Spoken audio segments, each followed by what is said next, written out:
अबे तू मरापेक्षा एखाद्याला मारून टाक ना, एखादा आमदार जरी कापला ना, आम्हीच सांगतो आत्महत्या करायची वेळच येणार नाही की सगळ्या आमदारांना मारून टाका, गळे कापा, तो रवि जी का बाल भी कोई बाका नहीं कर सकता। आणि त्याच्यानंतर तुम्ही साले 2-2 लाखाचे फटाके फोडणार, आम्हाला 5,000 समाधान करणार, एवढे आहे का आम्ही? की दोन भाऊ एकत्रित आले कशासाठी, त्याचे कारण काय? त्याचे कारण फक्त सत्ता आणि खुर्ची। अबे तू मरापेक्षा एखाद्याला मारून टाक ना, एखादा आमदार जरी कापला ना, आम्हीच सांगतो आत्महत्या करायची वेळ।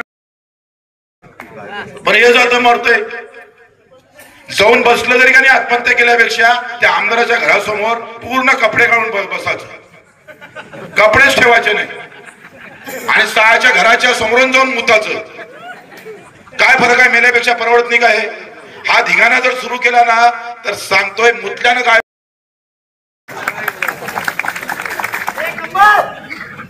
तो अक्कल द्याव कुणाले, करावं कुणा, आमच्याला ते आता परवडत नाही, तो आम्ही थोडस बाजूने गेलं म्हणून आम्ही मरण्यापेक्षा काही लढणं पसंत केलं पाहिजे का नाही केलं पाहिजे। आणि ते जर लढणं सुरू नाही केलं तर शोधन करा, आमचं चुकलं असेल तर ते दुरुस्त करा, आणि सरकार चुकत असेल तर मग मात्र त्यांना चोपल्याशिवाय राहू नका। आहे आमचे केदारजी आहे, घोषणा वेळेस पण त्या बरं वाटलं आज काय एक निळधारी आम्ही सांगतोय एका शेतकऱ्याबद्दल जेव्हा असे सगळे बोलायला लागल, कोणी भगवा घेऊन येईन, कोणी निळा घेऊन येईन, कोणी पिवळा घेऊन येईन, कोणी हिरवा घेऊन येईन, आणि तो सगळा आमचा शेतकऱ्यासाठी लढत, तेव्हा सुखाचे दिवस आमच्या सगळ्यांच्या आल्याशिवाय राहणार नाही। ते सुखाचे दिवस आले पाहिजे। ह्या मायनं आम्हाला 9 महिने पोटात ठेवल्या, तिच्या चेहऱ्यावरची चिंता अजूनही कमी झाली नाही। आम्ही कुठं चुकतो, कशा पद्धतीनं चुकतो हे जर लक्षात घेतलं नाही तर माझ्यासारखे काय कोणी उभं राहिलं, निश्चित सापडतं, मराठ्यात सापडतं, तुमच्या दलितात सापडतंय, तुमच्या काय म्हणते मुस्लिम मध्ये सापडतं, सगळ्या ह्याच्यात चारों तरफ है मेरा किसान, जहां नजर डालेंगे वहां किसान है। सगळ्यात जास्त संख्या आमची, सगळ्यात जास्त मतदान आमचं, सगळ्यात जास्त मेहनत आमची। आमच्या मेहनतीमध्ये खोट आहे का हो? पूज्य बाबासाहेब आंबेडकर सण, छत्रपती शिवराय सण, महात्मा ज्योतिबा फुले असणार, अण्णाभाऊ साठे असणार, अहिल्यादेवी होळकर असणार, यांनी विचाराची लढाई सुरू केली होती, आणि तुम्ही नेमकी तेच थांबवली। तुम्ही विचाराची लढाई थांबवली आणि जातीपाती धर्माची लढाई सुरू केली नाही। दिवाळी गेल्यावरही कपडे येत नाही, ही अशी सगळी अवस्था आहे। जो कापूस विकवते त्याच्याच घरी कपडे मात्र महाग नसतात, आणि जो कापूस विकत नाही, ज्याला लुटत, त्याचे कपडे मात्र कोटात घेऊन फिरते घरी। आणि म्हणून ही जी अवस्था आहे ही बदलू शकते, हे आत्मविश्वास आहे, मला पूर्ण विश्वास आहे का माझा शेतकरी जेव्हा चिकाटीनं एकत्र उभा राहील, तेव्हा पहा आता पंजाबच्या शेतकऱ्याचं 90% माल खरेदी होतं हमी भावात, 90%। अजून सोयाबीनचे खरेदी केंद्र सुरू केले नाही, कदाचित ते सुरू झाले असते तर आमचे भाव सोयाबीनचे वाढले असते। सुरू करायला तयार नाही आणि कोणी बोलायला तयार नाही। कापसाचं शिष्याचं तेच प्रॉब्लेम आहे, शिष्यावाले आम्ही पाहतोय अजून सुरू झाले नाही, आणि अजूनही आम्ही सांगतोय का या 2-3 दिवसात दिवाळीचे 2-3 सुट्ट्या झाल्यानंतर जास्तीत जास्त आमच्या आंदोलनाच्या अगोदर ते केंद्र जर सुरू झाले नाही तर सरळ सरळ पालकमंत्र्याच्या घरावर घेरा टाकला पाहिजे, एकत्र झालो पाहिजे। ते जर जमलं तर हे जमतंय, आपली तयारी आहे काय सगळ्यांची? लढाव का आम्ही का राहू द्या, जातीचं घ्यावं अंगावर, अरे लढायचं का नाही लढायचं? जोराने नारा द्या, जय जवान। म्हणजे चारोय तरफ त्या शेतातलं धान्य हातात येपासून आणि हातातलं विकेपर्यंत वांदा आहे तुमचा। संख्या तुमची जास्त, वांदा तुमचा जास्त आहे। थोडं तपासा, रात्रभर विचार करा। तुम्हाला जमत नसेल तर हुशार बायको असेल तर तिला तरी विचारा, तुमच्या अजून आटोक्यात आलाच नसेल घे तर बायकोले तरी विचारा, तुमच्यापेक्षा ते बरी आहे। आणि ते जमत नसेल तर पहिलाच वागणं तरी लक्षात घ्या का ते मागून गेलं तर लात मारते, समोरून घेतलं तर सिंगावर घेते, तुम्ही कोणालाच काहीच करत नाही। च्या मायाची खटखट, तुमच्यापेक्षा तर बैल बरा आहे, तुमचा बैल बरा, त्याला लात तरी मारता येते, तुम्हाला काहीच करता येत नाही। मी बऱ्याच जणांना विचारतोय, पुरा महाराष्ट्रभर फिरलोय, अरे जर आपला कापूस 3,000ला विकायला लागला तर काय कराल तुम्ही? सगळे शांत राहा. त्या वतनदारीतून गुलामशाही चालायची, आदिलशाही चालायची, निजामशाही चालायची. पण ही वतनदारी बंद केली म्हणूनच तर संभाजीराजा सासऱ्याकडून मारला गेला रे. नाव औरंगजेबाचं जरी असलं तर सासरा किती काढून काढून त्याला पोखर केलं जातं. आणि बाजार समितीत आला का तिथे लुटत. म्हणजे पेरणीपासून बियाणं घ्यापासून लूट सुरू आहे. बियाणं घेतलं लुटलं, औषध घेतले लुटलं, खत घेतलं लुटलं, पेरलंही लुटलं. आणि जमिनीत गेलं तर किडे माकोड्या. तिथून उरलं थोडं मोठं झालं का वानर येऊन बसते. जा हाकलाले साल्याले. अर्ध तर मी माल्या याच्यातली माझं शेत पेरलं, 4 डाव पेरायला लागलो तू. त्या डुकरेनं साला एवढ्या मोठ्या मातीमध्ये एवढा तुरीचा दाना दिसतेच कसा. काय अक्कल दिली रे डुकराले. पुरा तासच लंब करून टाकते रा. सरकार ह्या डुकरासारखंच आहे, बेकार आहे एकदम. डुक्कर परवडलं म्हणून साले भोसुटलं ते कमसे कम पेराच्या अगोदर तरी दाना खात. हे साला हाती आल्यावर हात मारत राव. म्हणजे डुकरापासून वाज, याच्यापासून वाज, सगळं अंगावर आहे त्याच्या. तिकून आला का निसर्ग वेगळा. पाऊस पडला नाही पडला, नाही पडला तरी मेला. मी तर म्हंटलंय का बा ह्या शेतकऱ्याचा आमदार होणंच भलता मूर्खपणा आहे. शहरातला आमदार, मुंबईतल्या आमदाराला काहीच तकलीफ नाही. हप्ते वसूल कर, जय रामकृष्ण हरी. शहरावाल्याला तर झोपू देत नाही. बच्चे भाऊ वीज पडली, जाय बाबा तिथे. बच्चे भाऊ ढग दिसून आले, सोंगाव का नाही सोंगाव. म्हटलं मलाच सोंगून टाक. टेंगे म्हटल्यावर माल्या तालुक्यातला एक पोट्ट ज्याने म्या मुंबईला जाऊन 10 लाखाचा खर्च केला. मी स्वतः रक्तदान केलं, 4 बॉटल दिल्या. आणि ते त्या टेटसवर होतं भटेंगे तो कटेंगे. आणि त्या कार्यकर्त्यानं म्हटलं अरे बच्चू भाऊ तुझा जीव वाचवला रे. म्हणे आता बच्चू भाऊ महत्वाचा नाही, हिंदू महत्वाचा आहे. धर्म डुबला नाही पाहिजे. विष आहे, विष आहे. आणि ह्या विषयालाच तुमचा अंत केलेला आहे सांगतोय. कारण हे सोपं राजकारण आहे. जाती धर्माचं राजकारण फार सोपं आहे. अहिल्यादेवी होळकर एवढ्या मोठ्या धर्मसुधारक होत्या. प्रचंड काम तुमच्या आमच्यासाठी केलं. सगळ्या रूढी परंपरा चीरफार केल्या. एकटा लढले, आमचे केदारजी लढले, तर त्याला सपोर्ट पाहिजे रे. काय होतं या हक्काची लढाई नेहमी मागे पडली. पण जातीच्या लढाया मोठ्या झाल्या. आरक्षणाची लढाई किती मोठी होत चालली, किती मोठी होते. मी सगळा हिशोब काढला. येणाऱ्या 20 ते 30 वर्षात 4 लाख जागा निघणार आहे. सरकारी जागा 4 लाख. आमची आताची लोकसंख्या 18 कोटी आहे. आता 18 कोटीमध्ये 4 लाख, त्याच्यातले 7 कोटी परिवार, 1500 कुटुंब मागे एक जण नोकरीवर लागणार आहे येत्या 30 वर्षात. आरक्षण असलं पाहिजे, त्याच्याबद्दल दुमत नाही आहे. पण आरक्षणामधलं एकंदरीत सूत्र जर पाहिलं, माझं शिक्षण सगळ्याला फ्री करून टाका, मग राहिला नोकरीचा भानगड. तर हे जे आहे आपण 1500 मागे एक जण नोकरीवर लागत असत आणि त्याच्यासाठी एवढी मोठी संख्या जमा होत असत, तर माझ्या जर कापसाले 15,000 रुपये भाव भेटला, सोयाबीन 10,000वर गेली, तूर 12,000वर विकली, तर आम्हीच तर नोकरीवर ठेवतो. लोक आमच्यात तेवढी ताकद आहे. आम्ही मेलो भावात आणि भांडतोय आरक्षणासाठी. या सगळ्या प्रश्नाचे उत्तर काय आहे? भाव. आरक्षणामध्ये एका गावातले 15 जण सुखी होऊ शकतं, मान्य आहे, ते पाहिजेच. पण जर भाव भेटला तर अख्खं गाव सुखी होते का नाही होत? अरे होणार का नाही होणार? पण अक्कल कुणा द्यावं तुम्हाला? जातीच्या राजकारणात राजकारण फार व्यवस्थित होते. साहेबांना जाहीर किती केले? 8,110 रुपये. 8,110. आता 8,110 हाय भाव चुकीचा आहे. कारण 11,000 नाही भेटले तर 8,000 जर दिले तर 20% घाट्यानं आपल्याला कापूस विकावं लागतं. 20% घाट्याचे भाव, हमी भाव जाहीर झाले आमचे, केंद्रानं जाहीर केले. जे मोदीचे यवतमाळला येऊन गेले ते मोदीचे म्हणे कापडाचं सूत, सुताचं कापड, कापडाचा गारमेंट आम्ही विदेशात पाठवू आणि कापूस उत्पादक शेतकऱ्याला सुखी करू. मला बरं वाटलं तेव्हा की हा चांगला माणूस पैदा झाला. आणि 20-15 वर्षानंतर काय, आता अमेरिकेतला कापूस भारतात आणला. एकाकडे स्वदेशीचा नारा द्यायचा आणि अमेरिकेतला कापूस 25 लाख गाठी तुमच्या अंगावर बसवलाय. कापूस रोज धुता यायचे. काय दाखवायचं यांना, काय नाही दाखवायचं, पहिलेच गेम लागलेला आहे. किती दाखवायचं? रामदास कदम असे बोलले, परबना असा बोलला, आता अधिक दुसरा परवडकर नाही तर जयंत पाटील. अबे सहाचे हे 2 जण मरू दे ना, आम्हाला काय करायचं आहे? आमचं काही दाखवशील का तिथं? किती घाट्यानं मेला म्हणून. त्या दोघांच्या भांडणामध्ये आमचं काय भलं होणार आहे?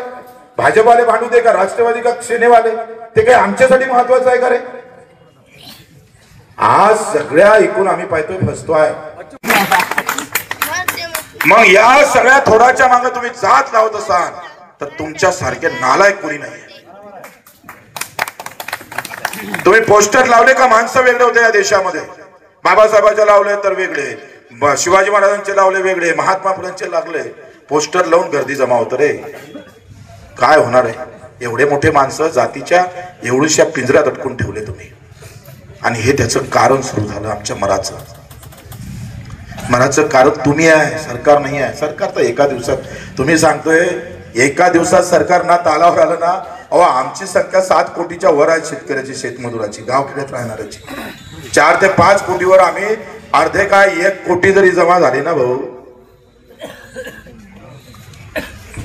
संडा झाले जागाने सापडणं के पॅन भरण साल. पण त्याला माहित आहे का बच्चू कडून किती काही बोंबला, हे जातीत अटकल्याशिवाय नाही. आता जातीची स्पर्धा एवढी झाली का आता त्याला इतकं हिरवं दिसून आलं का आपलं राजकारणच जमते. तुम्ही मराठा आहात, या सगळ्या व्यवस्थेच्या बाहेर निघाला. तुम्ही राहण्या जाती धर्मात काय असं, पण शेतकरी म्हणून जगता आलं पाहिजे. आणि ते जगणं सुरू केलं तर हे विषय खतम होऊन जात. 6,000 रुपये क्विंटलनं कापूस विकायला लागतं राव. 11,000 रुपये क्विंटलची शिफारस झाली. 11,000 रुपये राज्य सरकारनं शिफारस केली, मी नाही केली शिफारस. राज्य सरकारनं शिफारस केली 11,000 रुपये पर क्विंटल भाव भेटला म्हणजे 15% नफा भेटला. किती टक्के. तुम्हाला वाटते जातीचा आला म्हणजे जमलं भाव. जातीनं गणित बदलत नाही. जेपर्यंत मातीची किंमत होत नाही तेपर्यंत जाती सुधरत नाही. हे काळ्या दगडावरची पांढरी रेषा. तू म्हणे काय परीक्षेत मार्क द्यायला उभा आहे ह्या सगळ्या व्यवस्थेवर वार करावं लागत, लढावं लागणार आहे, तोडावं लागणार आहे. आणि जे पार्टीच्या निष्ठावर आहे ना, मी तर सांगतो बच्चू कडूवर निष्ठा ठेवू नका. कुठल्याही नेत्यावर निष्ठा ठेवायची गरज नाही. निष्ठा ठेवायची असेल तर माझ्या मायबापावर आणि माझ्या जमिनीवर निष्ठा ठेवा. या हरामखोरावर निष्ठा ठेवणं बंद करा. पण तुम्ही तर इतके आहे का तुम्हाला तर मरताना तुम्ही मेले समजून घ्या पार्टीतल्या लोक. मी त्याचा निष्ठावान आहे. हे मेलं का नाही त्याच्या ढुंगणाले त्याचा झेंडा लावून द्यायचा आणि पुऱ्या गावभर फिरवायचा का मेलं रे एक निष्ठावान. त्या निष्ठावाल्यानं आमचा वांदा केला सगळा. गावात जर आपण बोललो, एखाद्या आमदाराला बोललो तर त्याच्या पार्टीतले लोक तयार आहे तुम्हाला घेरासाठी. गणित इथं चुकलं. एवढं मरण 7 लाख करोड. तेलंगणाचं बजेट आहे 3.5 लाख कोटीचं. आणि तेलंगणानं शेतकऱ्यासाठी पैसे ठेवले 45,000 कोटी. तिथल्या धान उत्पादक, तिथला सोयाबीन उत्पादक, तिथला कापूस उत्पादक आले एकरा मागं 5,000 देतो. गारपीट येऊ नाही येऊ काही नो, समांतर आणि भावांतर योजना 5,000 रुपये देते. आणि आपलं सरकार काय देऊन राहिलंय. दिवाळी अंधारात नाही गेली पाहिजे. अबे साल्या, आमचं आयुष्य अंधारात चाललं, तू काय दिवाळी चांगली करणार आहे. आणि 5,000 दिवाळी चांगली होणार आहे का रे. तुम्ही साल्यावर 2-2 लाखाचे फटाके फोडणार, आम्हाला 5,000 समाधान करणार. एवढे लाता मारा. तुमच्या एका गावचं नुकसान. एका एकरा माग कापसाले 5,000 तुम्हाला कमी भेटलं. 5,000 एका क्विंटलला मागं भेटलं कमी, एका क्विंटलला मागं. आणि 1,500 बहिणीला दिले. म्हणजे तुमच्यातून लुटले. अर्धे बहिणीला पाठवले, अर्धे येणं सालेनं खिशात ठेवले. आता 5,000 रुपये पर क्विंटल नुकसान झालं. एकरी जर 8 क्विंटल पकडला तर 40,000चं नुकसान एका एकरवाल्या शेतकऱ्याचं आहे. पुऱ्या गावात जर 2,000 एकर जमीन असेल तर 4-2 80 कोटीचं नुकसान आहे. आणि तो कुठे जर इथं काय म्हणते एखाद्या 50 लाख रुपये टाकले आणि भूमिपूजनले आला ना तर तुम्ही डमरू वाजून तयार आहे, स्वागत करा. हे सगळं गणित असंच आहे. तुमच्या गावाला 80 कोटीनं फक्त कापसामध्ये लुटलं आणि 50 लाखासाठी जर भूमिपूजन करायला तुम्ही डमरू वाजत असाल तर डमरू वाजू नका, लात मारा साल्याले, मग विचार करा.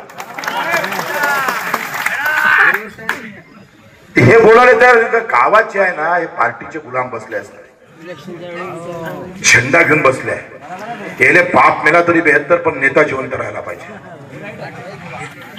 कारण त्याला जिल्हा परिषदेचे तिकीट पाहिजे, त्याला पंचायत समिती तिकीट माफ केले. छोट्या अंबानीचे पैसे.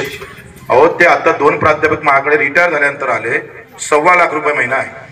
एका प्राध्यापकाला पेन्शन 1.25 लाख रुपये आहे. द्या आधी 2.5 लाख द्या, मला काही म्हणायचं नाही. 1.25 लाख. त्याचे 2 पोट्टे नोकरीवर आहेत, ते 2.5 लाख घेते.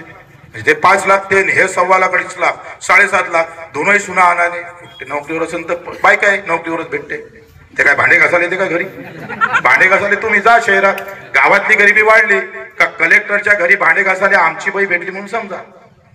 गरिबी कायम राहिली पाहिजे गावात, त्याशिवाय शहर श्रीमंत होत नाही.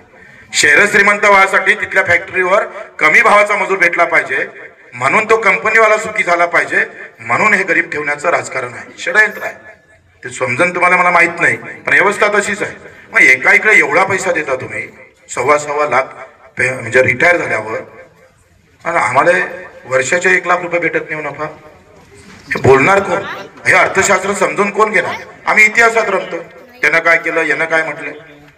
हे बदलावं लागेल. आमदाराचा पगार 2010 मध्ये 70.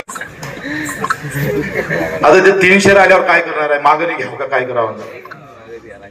लढायला 360 दिवस आहे, 250 दिवस काम करतो शेतात. आपण फार मेहनत घेतो, पण त्या शेताच्या मेहनतीला जर दाम लागत असेल तर 15 दिवस रस्त्यावर यावं लागत, तरी जमते का? 15 दिवस. जेवढी मेहनत शेतात करताना त्याची 1% आंदोलनात मेहनत करा. आणि आम्ही तुम्हाला राजकारण मतं मागायला नाही येणार, तो काही डोक्यात घेऊ नका का बच्चूकडून मतासाठी करतोय, बिलकुल नाही. आज तर एखाद्या पार्टीत जाऊन जमून टाकलं असतं. गुवाहाटी एवढं नाव बदनाम केलं का जसा काही सहायचा हिंदुस्थानातला पहिलाच माणूस तिकडे गेला. पण हे तुम्हाला माहित नाही, त्या एका जाण्यामुळं माझ्या दिव्यांगाचं जगातलं पहिलं दिव्यांग मंत्रालय निर्माण. आज 2,500 रुपये महिना आहे. पैशाची लढाई धर्मभेद और जातीभेद की नाही आहे, ही अर्थभेद की लढाई आहे. पैशासाठी लढावं लागणार आहे. पैसा आहे तो सब कुछ आहे. सगळं येतं आता पैशात, काही कमी नाही पडत. मग आमचाही बंगला होईल, आमचीही गाडी होईल, पण ते पैशाची लढाई लढावं लागेल. आम्ही पैशाची लढाई जिंकलो आहे दिव्यांगांची. 7 दिवस उपोषणाला बसलोय, आणि 7 दिवसानंतर जेव्हा 600 रुपये महिना होता त्या दिव्यांगाचा, तेव्हापासून लढतोय. 1000 केला, 1500 केला, 200 गुन्हे दाखल आहे फक्त दिव्यांगासाठी. मला आमदार म्हणायचे की तू काय याच्यासाठी लढतोय? एक ग्रामपंचायत सदस्य निवडून याची ताकद नाही राजकीयांची, आणि कशाला लढायचं? म्हटलं सगळं काम राजकारणासाठी नाही केलं पाहिजे, काही कामं आशीर्वादासाठी करता आले पाहिजे. ते काम आम्ही आशीर्वादासाठी करतो. म्हणून ही तुम्ही समजून घ्या, ह्या पैशाच्या लढाई जात पात धर्म पंत पार्टी मदत आणू नका. शेतकरी म्हणून लढा, एवढीच विनंती करतोय. सगळ्यात गरीब ते निवडून तुम्ही दिला आणि पगार त्याचा वाढला, बजावट आली झाले. वाजवा काही वाटते तुम्हाला? काय चावली टाळी वाजवा, कठीण आहे तुमचं सगळं. तुमचा भाव वाढला नाही तरी आमदाराचा पगार वाढला म्हणून टाळी वाजवा ना, काही हरकत नाही. ही मानसिकता बदलावं लागेल, लढावं लागेल. 28 तारखेला आपण नागपूरला जाणार आहोत. अधिक काही सांगायची गरज नाहीये, लूट चौफेर होत आहे. आणि म्हणून आम्ही सांगतोय का 28ला तुम्ही येणार आहे का नागपूरच्या आंदोलनात? 15 जणांना हात वरते केला. या हा म्हणते गाड्या सांगा, काय म्हणते मा काय पोट्ट्याचं लग्न होईल साय का गाडी सांगून देते. महावीर हाच वादा आहे आपला. सवय लागली ना रे, सवय काय लागली, गाड्याशिवाय जमत नाही. अरे मस्त शिदोऱ्या गिदोऱ्या 4-5 दिवसाचे बांधून ठेवा. त्या पंजाबच्या शेतकऱ्यानं 13.5 महिने आंदोलन सुरू ठेवलं, 13.5 महिने. कमाल काय, हाईट काय माहित आहे? कायदा पास झाला होता, राष्ट्रपतीची सही झाली होती. कायदा पास झाल्यानंतर मोदी साहेब असं म्हणायचे का कायद्यातला एक शब्द कमी होणार नाही. वो पंजाब का किसान था, भगत सिंह के राह पर लढा, और उसने ये करके दिखाया जो मोदी बोल रहा था एक शब्द भी खत्म नहीं होगा. वो पंजाब वालों ने पूरा कायदा वापस लेने को लगाया. हे ताकद आहे शेतकऱ्याची. 3 वर्ष 700 लोक जाग्यावर मेले रे. ऊन वारा पाऊस 3 वर्षात सगळं जागावर घेतलं. सगळं दिवाळी सगळी तिथंच केली. आम्ही लगेच तुम्हाला बायकोची आठवण येते, काय करा वापस चालला गडी गणे. आमचा हा सगळा वादा आहे. तुमच्यासाठी आंदोलन करावं म्हणजे बरं. आम्ही त्याच्या कुठे केलंय? हा आपल्या इथे नागपूरला ते गोशीखुर्दवाल्याचं आंदोलन केलं. 3000 लोक आम्ही आलो आणि आम्ही घेतलं ते आमदार निवास ताब्यात. आम्ही आमदार निवासच्या वरच्या मजल्यावर बसलो. 3000 होती म्हटलं आता जमते आपल्या दोन्ही. सकाळी उठून पाहिलं तर 300च राहिले. म्हटलं मेला आता काय करावं. कारण हँडिकॅप असल्यानंतर एवढे लांबवरनं येणं पण हा परंपरा जेव्हा आम्ही सुरू केली, दिवाळी सगळे साजरी करतात, सगळ्यांच्या घरात खूप उत्साह राहते, वेगळे वेगळे फराळ असतात, सगळे आपल्या परिवारांमध्ये खूप खुश असतात आणि सगळ्यांनी खुश राहिले पाहिजे. पण आमच्या सारखे लोकांना जेव्हा आम्ही यांच्यासोबत दिवाळी साजरी करतो, खऱ्या अर्थाने दिवाळी काय असते, जे जीवनात आपल्यापासून खूप दुःखी असतात, ज्यांना देवाने दिलेली काही कमतरता असते, ते घेऊन आपला जीवन एवढे सुंदर पद्धतीने जगतात. बरेचसे विद्यार्थी इथे ग्रॅज्युएशन करत आहे, काही फायनल वर आहे, काही 12th कंप्लीट केलेले आहे. असे विद्यार्थी सुद्धा जेव्हा त्यांना विचारते की फायनल 12th मध्ये किती आले, फर्स्ट इयर मध्ये किती आले, तर बरेचसे विद्यार्थी जे हँडिकॅप आहे त्यांना काही 75% आहे, 80% आहे. देवाने दिलेली एक ताकद आहे. जीवन जर कोणाला जगाचं असन, स्वतःचा दुःख विसरायचं असन, तर मला वाटते यांना पाहून आपण सीख आपल्या जीवनामध्ये घेतली पाहिजे की जीवन कायला म्हणतात, जगणं कायला म्हणतात. रवीजी तुमच्यासाठीच आहे. जेव्हा सगळे विरोधी एक होतात, मागच्या वर्षी कविता ताई तुम्हाला आठवत असेल की माझा पराभव झाला होता, मी खूप दुःखी होती. आणि ज्या दिवशी आपण दिवाळीचा कार्यक्रम घेतलं, त्यावेळीच मी स्टेजवर बसून हे विचार करत होती की मी फक्त पराभूत झाली तर एवढी दुःखी आहे, आणि जीवनात एवढे कमतरता असणारे लोक जेव्हा शिक्षण घेतात, नोकरी करतात, गव्हर्नमेंट जॉब साठी कॉम्पिटिटिव्ह एक्झाम मध्ये राहतात आणि एक्झाम देतात, तर यांचं दुःख मोठं की माझं दुःख मोठं. आणि ते घेऊन ते दिवाळीमध्ये ऊर्जा घेऊन पूर्ण जिल्ह्यात फिरली, आणि जिथे जिथे मला जे जे वाटलं आणि तिथे तिथे ताकदीने मेहनत केली की जर हे लोक जगू शकते, तर मी माझ्या जीवनात यांना उदाहरण घेऊन, यांचं एक्झाम्पल घेऊन मी माझ्या जीवनामध्ये तेवढाच संघर्ष परत केला पाहिजे. आणि ते केलं. आणि मागे मी सांगितलं होतं तुम्ही सगळे आले आहेत, तर रवी भाऊंना काही लोकांनी मुलगा म्हणून, काहींनी आपला भाऊ म्हणून, काहींनी आपल्या परिवाराचा सदस्य म्हणून सगळ्यांनी आशीर्वाद देऊन जा. कारण माझे पराभवानंतर रवीजींचा इलेक्शन होता, आणि तेव्हा तुमच्या प्रत्येकाचा आशीर्वाद, एक आशीर्वाद म्हणून त्यांच्या डोक्यावर हात जेव्हा तुम्ही सगळ्यांनी ठेवलं, तेव्हा असं वाटलं कि जिनके सर पे ऐसे लोगों का हाथ है जिनको दुनिया से कोई स्वार्थ नहीं, तो रवि जी का बाल भी कोई बाका नहीं कर सकता. आणि त्याच्यानंतर जे लीडनी रवीजी या मतदारसंघामध्ये 70, 75, 80 हजाराची लीडनी, जिथे सगळे विरोधी एक झाले होते, मला एक माहिती आहे, प्रत्येकाचे हातात जेव्हा किराणा देतो आणि प्रेम आणि कौतुकाचा थाप जेव्हा पाठीशी रवीजींचे पडला तुमच्या सगळ्यांचं, त्याचाच परिणाम होता की रवीजी 80,000 मतांनी बन्नेरा मतदारसंघामध्ये निवडून आले आणि परत आमदार झाले. काही लोक बरेचसे नौटंकी नाटक करतात. रवीजी, शेतकऱ्यांची परिस्थिती खूप बिकट आहे, खूप खराब आहे. आम्ही ग्राउंडवर फिरत असताना आम्हाला माहित आहे की शेतकऱ्यांची परिस्थिती खराब आहे. देवानी दिलेला जे यावेळेस पूर्ण महाराष्ट्रामध्ये ज्या पद्धतीने पाऊस झाला, अतिवृष्टी झाली, त्याच्या माध्यमातून महाराष्ट्रामध्ये बरेचसे राज्य, पूर्ण देशामध्ये खूप जास्त इफेक्ट झाले होते आणि शेतकऱ्यांचे खूप हाल झाले होते.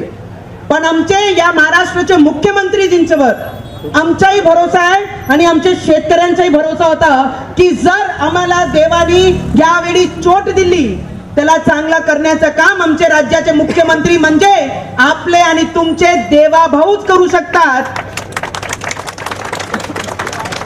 रवीजी, मी तर 13 वर्ष झाले पॉलिटिक्स मध्ये, खूप मोठे नेते होऊन गेले, महाराष्ट्रातून कृषी मंत्री होऊन गेले, पण जे पॅकेज शेतकऱ्यांसाठी या महाराष्ट्रामध्ये देवाभाऊ म्हणजे देवेंद्र फडणवीसजींनी ज्या पद्धतीने दिलं, दुसरा कोणताही मुख्यमंत्री आणि कृषी मंत्री देशाचा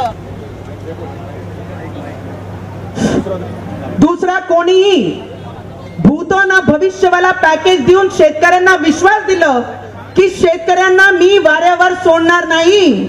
शेतकऱ्याचा मुलगा आणि आमच्यासारखे प्रतिनिधी जेही लोक पूर्ण महाराष्ट्रामध्ये फिरत होते, त्यांनी आपल्या आपल्या जिल्ह्याची परिस्थिती सांगितली. जेव्हा अमरावती जिल्हा बाहेर केला होता, तेव्हा आम्ही त्यांना माहिती दिली. आपला अमरावती जिल्हा त्यांनी समावेश करून घेतलं. मला वाटते, आणि कविताताई, मागे आपण दिवाळीचीच वेळी त्यांना दिवाळी प्रेझेंट मागितलं होतं, मुख्यमंत्री साहेबांना मागितलं होतं की नाही मागितलं होतं? किती लोक होते मागच्या वर्षी? आपण सगळ्यांनी मुख्यमंत्रीला डिमांड केली होती की आमचे पगार वाढले पाहिजे. आपण सगळेच होतो ना, सगळेच होतो. आणि आपण स्पीकरवरच त्यांना मागितलं होतं की मी आता खासदार नाहीये, पण खासदार असताना मी पार्लमेंटमध्ये मांडलं होतं की 1500 रुपये जे आम्हाला पहिले 600 चे 1500 मी केले आणि 1500 चे आता 3000 रुपये झाले पाहिजे. तर आपल्या देवाभाऊनी 2500 केले की नाही केले? केले की नाही केले? एकदा जोरदार देवाभाऊसाठी जोरदार टाळ्या. मी रवीजीला मागे सांगितलं होतं, रवीजी आता तुमचे इलेक्शन आहे, मी पार्लमेंट मध्ये बोलू शकत नाही. मी रवीजींना सांगितलं होतं की मी पार्लमेंट मध्ये नाही आहे, मी पार्लमेंट माझा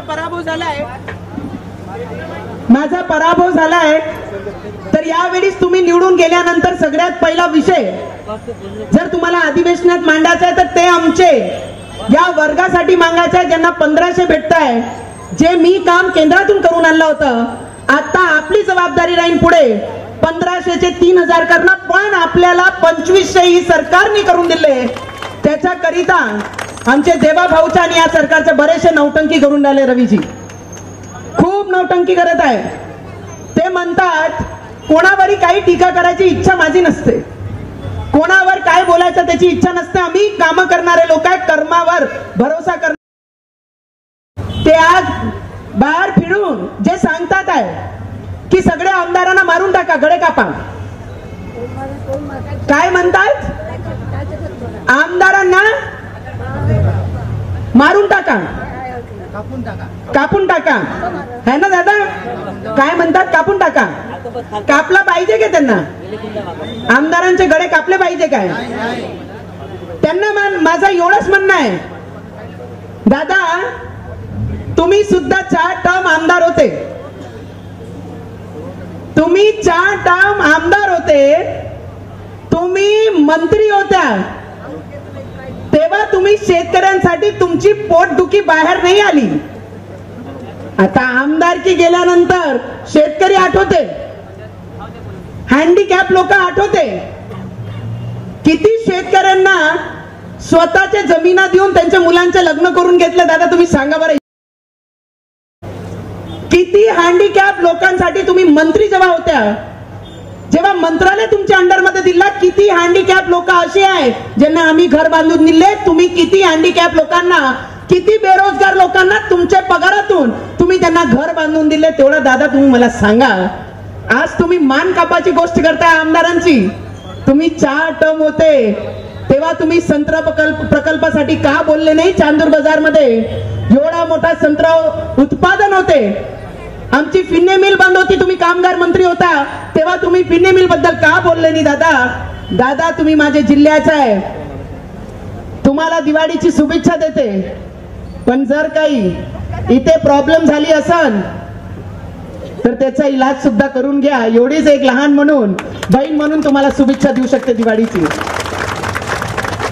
आज बरेचसे लोक महाराष्ट्रामध्ये म्हणतात एक आले, एक आले, एक झाले, एक होऊन गेले, परिवार एक झाला. परिवार एक होणं हा आमची संस्कृती परंपरा आहे, आम्ही सगळ्यांनी जपली पाहिजे, सगळे एकत्रित राहिले पाहिजे, हा आमचे मोठे सगळे आम्हाला सांगत होते.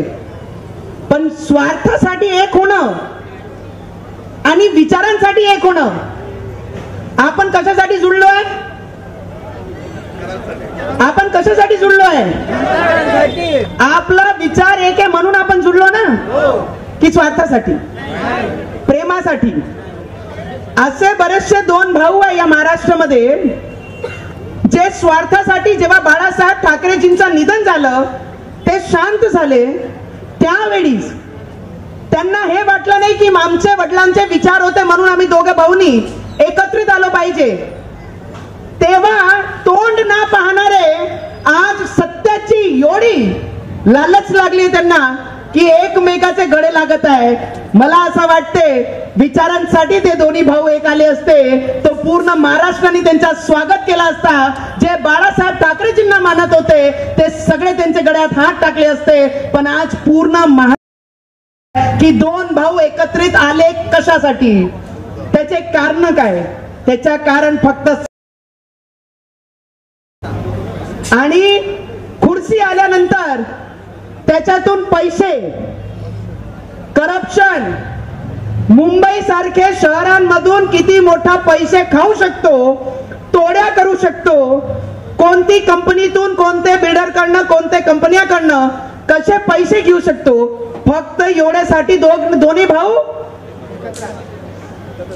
जे तोंड पाहत नव्हते, चेहरा पाहत नव्हते, दिवाळी सोबत साजरी करत नव्हते, मेला कोणी तर एकमेकाचा तोंड पाहत नव्हते, आज येणाऱ्या भविष्यात मुंबईची कॉर्पोरेशन आहे, मुंबई महानगरपालिका पाहिजे हातात, म्हणून दोघं भाऊ एक सोबत आलेले आहे.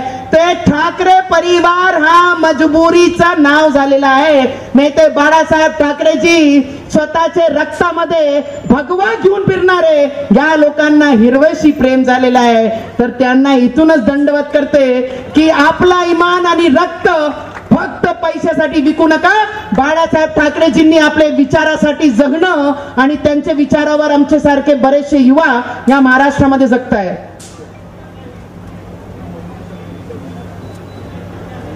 आणि देशावर मोदीजी आहेच, सगळे टीके करतात, बोलते शेर चलते हैं ना तो गांव के जितने कुत्ते होते हैं वो सब एक हो जाते हैं. होते कि नहीं होते? जब शेर चलता है तो सब एक हो जाते हैं. वैसे मोदी जी के पीछे सब लगे हुए हैं. आताही ते म्हणतात बिहारमध्ये भारतीय जनता पार्टीचाच मुख्यमंत्री होणार आहे, दुसरा कोणीच होऊ शकत नाही. कारण ज्या पद्धतीने तिथे प्रचार चालत आहे ताई, काश्मीरमध्ये जेव्हा आतंकी हल्ला झाला तर ऑपोजिशन नेत्यांनी काय म्हटलं? त्यांनी हे नाही म्हटलं की आमच्या सैनिकांचं कौतुक केलं पाहिजे, आमच्या सैनिकांनी मोठी दुर्घटना होऊन वाचवलं. त्यांनी मोदींवर टीका केली. आणि जेव्हा आपण हल्ला केलं तेव्हाही त्यांनी मोदीजींवर टीका केली. इथून समजते कि ऑपोजिशन कितना कमजोर हो गया है. मजबूत आदमी काम करता है और कमजोर व्यक्ति उसे रिएक्ट करता है. आणि आज आपल्याला सगळ्यांना दिवाळीच्या निमित्ताने आमचे भारतीय जनता पार्टीचे सगळे पदाधिकारी, स्वाभिमानचे सगळे पदाधिकारी, काही माझी नगरसेविका सेवक जे इथे आणि ज्यांना येणाऱ्या भविष्यात नगरसेवक व्हायचा आहे, दिवाळीच्या निमित्त सगळ्यांना मनापासून शुभेच्छा देऊ. शुभेच्छा देताना एवढंच सांगन, पद कधी येते, कशा येते, कोण पदावर विराजमान होते, पण मी आपल्याला एवढीच विनंती करीन, पद आल्यानंतर राष्ट्रसंत तुकडोजी महाराज नेहमी म्हणायचे की माणूस द्या, माझा माणूस द्या, आणि त्या माणुसकीसाठी आपण सगळ्यांनी मिळून काम केलं पाहिजे. एवढंच सगळ्यांना विनंती करीन. आणि आपल्याला आपण जेवढेही लोक इथे आले बाहेरून सगळ्यांना मनापासून दिवाळीची खूप खूप शुभेच्छा देते. और कॉर्पोरेशन मध्ये, जिल्हा परिषद मध्ये यावेळी दुसरा कोणताही नाव नाही, फक्त भारतीय जनता पार्टीचंच कमळ हे लागणार आहे.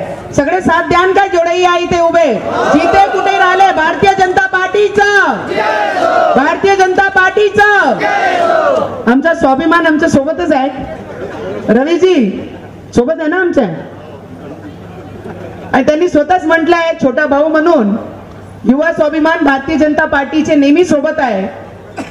आणि कॉर्पोरेशन मध्ये, महानगरपालिका मध्ये हा फक्त जिल्हा परिषद, रवीजी मी भारतीय जनता पार्टीची कार्यकर्ता आहे बरं, आणि भारतीय जनता पार्टीचं महापौर आणि भारतीय जनता पार्टीच्या जिल्हा परिषद अध्यक्ष हा भारतीय जनता पार्टीचाच होईल, त्याच्याशिवाय दुसरा कोणीच बसू शकणार नाही. कारण जनता, शेतकरी, शेतमजदूर, निराधार, श्रावणबाळ चे महिला आणि जेवढेही ते हँडिकॅप जेवढेही लोक आले आहेत सगळ्यांना मी हात जोडून विनंती करन, केंद्रात भारतीय जनता पार्टी, राज्यात भारतीय जनता पार्टी, आणि आपण आपल्या आपल्या जिल्ह्यामध्ये, शहरांमध्ये आणि जिल्ह्यामध्ये भारतीय जनता पार्टीचाच झेंडा आपल्याला सगळ्यांना मिळून लावायचा आहे. सगळे तयार आहे ना? सगळे किती लोक सोबत राहील? आपल्या हात वरती करून सांगा बरं. देवा भाऊ, आमची अमरावती तयार आहे. आणि दिवाळी नंतर जोरात आम्ही सगळे कार्यकर्ता मिळून मैदानात उतरू आणि आपला झेंडा नक्की या जिल्ह्यामध्ये लागल. भारतीय जनता पार्टीचं भारत माता की, भारत माता की. नितीन भाई झेंडा लावतो. शेतकऱ्यांनी आत्महत्या करण्यापेक्षा आमदारांना मारा कापा असं विधान शेतकरी नेते बच्चू कडू यांनी केलं होतं. त्यांच्या या विधानावरून अनेकांनी नाराजी व्यक्त केली होती। त्यावरून आता बच्चू कडू यांनी त्यांच्या वक्तव्यावर ठाम राहत आमदाराला कापा बोललो तर राग येतो, मग रोज शेतकरी मरतोय त्याचा राग का येत नाही असा सवाल उपस्थित केलाय। बच्चू कडू म्हणाले की शेतकरी रोज मरतो त्याचा तुम्हाला राग येत नाही, आम्ही फक्त बोललो तर संताप व्यक्त करता। शेतकऱ्यांना रोज लुटले जाते त्याचा संताप नाही, मध्ये तुमची आम्ही घेणार आणि काळजी घ्यायची आमदाराची। आमदारांना चोपावंच लागेल, चोपल्याशिवाय आंदोलन होणार नाही। 3,000ने सोयाबीन विकावे लागते, 6,000ने कापूस विकावा लागतो, का कोणी बोलत नाही? पंजाबमध्ये 95% शेती माल हमी भावाने खरेदी केला जातो। ऐन दिवाळीत शेतकऱ्यांचा माल 2,200 ते 1,500ने विकावा लागतो। या लोकांची पूजा करायची का? वेळ आली तर आमदारांना मी चोपणार असं त्यांनी इशारा दिलाय। तसेच आम्ही काय असेल ते करू, पहिले संजय शिरसाट यांना घेऊ, वागणूक चुकीची असल्याने भाषा चुकीची वापरली, शेतकऱ्यांची खूप वाईट अवस्था आहे, त्यांना आत्महत्या करायची वेळ आली आहे। संत्रा सोयाबीन कापूस गेला देवाभाऊंनी शेतकऱ्यांची काळजी घ्यावी असं सांगत बच्चू कडू यांनी संजय शिरसाट आणि नितेश राणेंचा चांगला समाचार घेतला होता। नवनीत राणा यांनी काल आपल्या निवासस्थानी अंध अपंग आणि कुष्ठरोगी बांधवांसोबत दिवाळी साजरी केली। यावेळी उपमुख्यमंत्री आणि मुख्यमंत्री देवेंद्र फडणवीस यांना फोनवरून राणा दाम्पत्याचा या कार्यक्रमाचे कौतुक करून त्यांना शुभेच्छा देखील दिल्या होत्या। आता याच वेळी प्रसार माध्यमांशी बोलताना राणा यांनी राजकीय विरोधकांवर जोरदार टीका केली। नवनीत राणा म्हणाल्या की सध्या बरेच लोक नौटंकी करत आहेत, बाहेर फिरून आमदारांना मारून टाका असं सांगत आहेत, पण तुम्ही 4 वेळा आमदार होता, 2 वेळा मंत्री राहिलात, तेव्हा शेतकऱ्यांचा कळवळा का आला नाही अशा शब्दात त्यांनी कडू यांच्यावर जोरदार टीकास्त्र सोडलं होतं। आमदारांना कथितपणे मारून टाकण्याची भाषा केल्याबद्दलही राणा यांनी बच्चू कडू यांच्यावर टीकास्त्र सोडलं। बच्चू कडू यांनी बुलढाणा जिल्ह्यात एका सभेत बोलताना शेतकऱ्यांनी आत्महत्या करण्यापेक्षा आमदारांना कापून टाका असं वादग्रस्त वक्तव्य त्यांनी केलं होतं। त्यावर प्रतिक्रिया उमटत आहेत। नवनीत राणा या बच्चू कडू यांच्यावर सातत्याने टीका करतात। लोकसभा निवडणुकीच्या वेळी देखील बच्चू कडू यांनी नवनीत राणा यांच्यावर जोरदार मोहीम उघडली होती। नवनीत राणा या पराभूत झाल्या, त्यानंतर विधानसभा निवडणुकीत बच्चू कडूंना पराभव पत्करावा लागला, त्यावेळी नवनीत राणा यांच्या आता टीकेची धार वाढली आहे। आता यावर तुम्हाला काय वाटतं? तुमचं मत कमेंट बॉक्स मध्ये लिहायला अजिबात विसरू नका। व्हिडिओ आवडला असेल तर जास्तीत जास्त शेअर करा आणि आतापर्यंत मराठी जनता आपण आपल्या या चॅनलला सबस्क्राईब जर केलेलं नसेल तर चॅनलला सबस्क्राईब करा।